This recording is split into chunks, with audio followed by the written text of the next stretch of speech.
2,000 years ago, a Chinese emperor tried to do something impossible. He tried to nationalize land, control prices, limit private wealth, and redesigning the economy. His policies sound less like ancient history and more like a modern government.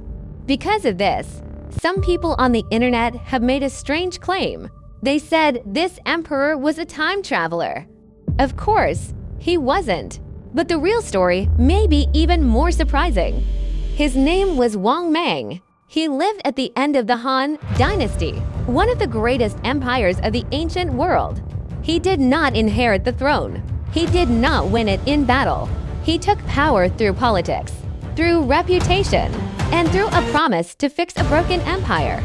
For a moment, many believed he was the perfect ruler. But his reforms would shake China to its core and help destroy the very empire he wanted to save. To understand why Wang Mang looked like a ruler from the future, we first had to understand the world he was trying to change. By the 1st century BCE, the Han Dynasty had ruled China for more than 200 years. It was one of the largest and most powerful empires in the world. Its armies controlled vast territories. Its government was highly organized. Its culture was deeply influential. But beneath the surface, the empire was in trouble. Over time, land had become concentrated in the hands of powerful families. Wealthy nobles bought more and more farmland, while ordinary farmers lost their property and fell into debt. Many peasants were forced to become tenants, working land they no longer owned. Others sold themselves into servitude just to survive. As the rich grew richer, the government grew weaker. Taxes became harder to collect. Local officials were often loyal to noble families instead of the emperor. Corruption spread through the courts. Natural disasters made everything worse. Floods destroyed crops. Famine followed. Rebellions became more frequent. People began to believe that the Han Dynasty had lost the mandate of heaven, the ancient belief that heaven allowed an emperor to rule only if he governed well. When disasters and chaos appeared, it meant the ruler had failed. In this atmosphere of fear and uncertainty, many were waiting for someone who could restore order. And that man seemed to appear inside the imperial court itself. Wang Mang was not born an emperor. He came from a powerful family connected to the royal court. His aunt was the empress, which made him part of the imperial clan, but far from the throne. Unlike many nobles of his time, Wang Mang built a reputation for being humble, disciplined, and respectful. He treated scholars with honor. He lived simply. He followed Confucian ideals more strictly than most officials. People began to see him as a rare kind of politician, a man who cared about morality more than power. As emperors died young and heirs were still children, Wang Mang was appointed regent, the man who ruled in the emperor's name. At first, he claimed loyalty to the Han Dynasty. He said he only wanted to protect the empire. But his influence kept growing.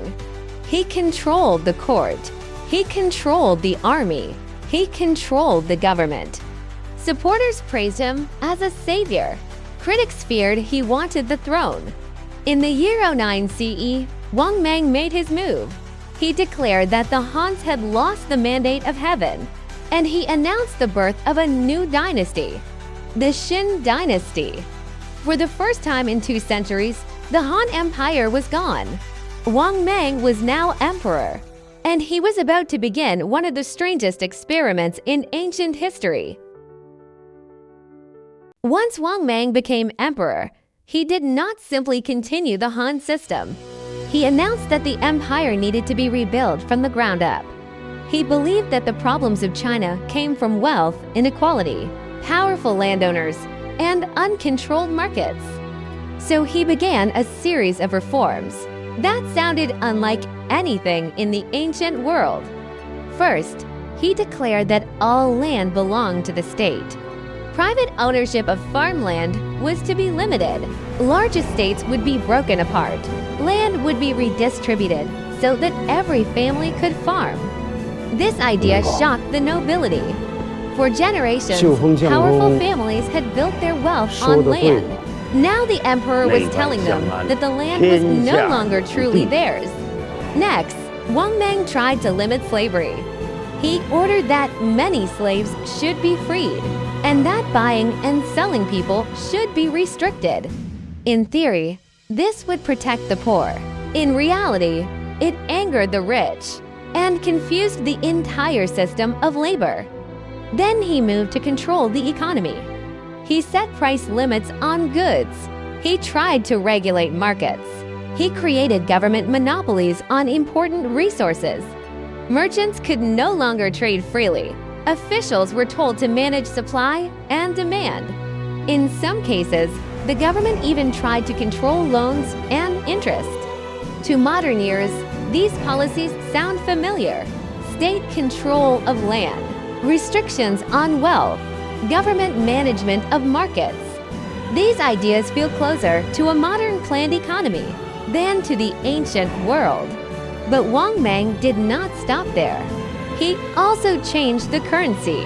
He introduced new coins, then replaced them again. Different regions used different forms of money. Old coins became worthless overnight. Trade slowed, confusion spread. Trust in the government began to break. He even tried to change the structure of society itself. He gave new titles to officials. He restored ancient rituals. He claimed he was returning China to an ideal past, described in classical texts. Wang Mang believed he was not inventing something new. He believed he was restoring perfect order from a golden age long forgotten. But the more he tried to fix the empire, the more unstable it became. And this is why today people sometimes look at his reforms and ask a strange question. How could a man living 2,000 years ago think like this?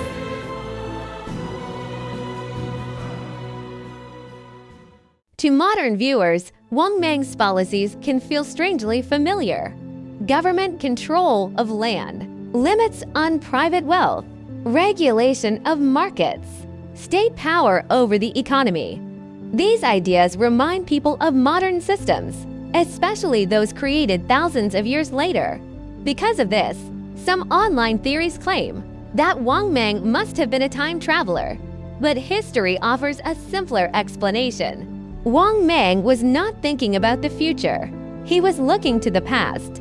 He believed that ancient Chinese society had once been perfectly balanced. In his view, early kings ruled with fairness. Land was shared more equally, and the people lived in harmony. Confucian scholars had written about this ideal age for centuries. Wang Mang took those writings seriously. He believed that if he could restore the old system, China would become stable again. What looks modern to us was, to him, an attempt to return to tradition. But ideas that sound perfect in theory can become dangerous in reality. And the empire he tried to save was already too fragile to survive such radical changes. Wang Mang's reforms were bold, but they were also impossible to enforce. Powerful landowners refused to give up their estates. Local officials ignored orders from the capital. Merchants found ways around the new laws. Even ordinary farmers did not always support the changes. Redistribution created confusion. New taxes caused anger. New coins made trading difficult. At the same time, nature turned against the empire. The Yellow River flooded, destroying villages and farmland. Famine followed. Refugees filled the countryside. When people are hungry, they stopped believing in reform. Rebellions began to spread across the empire. Groups of peasants formed armies. Bandits became rebels. Entire regions fell out of government control. The most famous of these rebels were known as the Red-Eyed Brows, named for the red paint they used to mark their faces. Wang Mang had tried to rebuild the empire through policy, but the empire was collapsing faster than he could fix it. In the end, His grand experiment did not create order. It helped bring the Han world to the edge of destruction. Wang Mang's rule did not last long. Rebellions spread across the empire. Armies marched towards the capital. The dynasty he created collapsed in chaos. In the year 23 CE, Wang Mang was killed as rebel forces entered the city. His experiment was over. The Han Dynasty would return, and history would remember Wang Mang as a usurper who tried to change too much, too fast. But the strange question remains. Why do his reforms sound so modern? Why does a ruler from 2,000 years ago seems to think like someone from our own time? He was not a time traveler. He was something more dangerous. He was a man who believed that society could be redesigned, that inequality could be erased by law, and that the past held a perfect model for the future.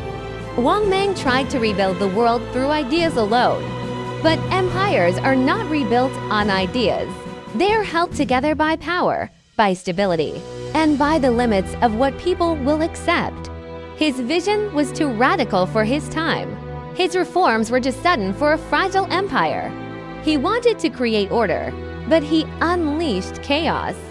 History does not remember him as a traveler from the future.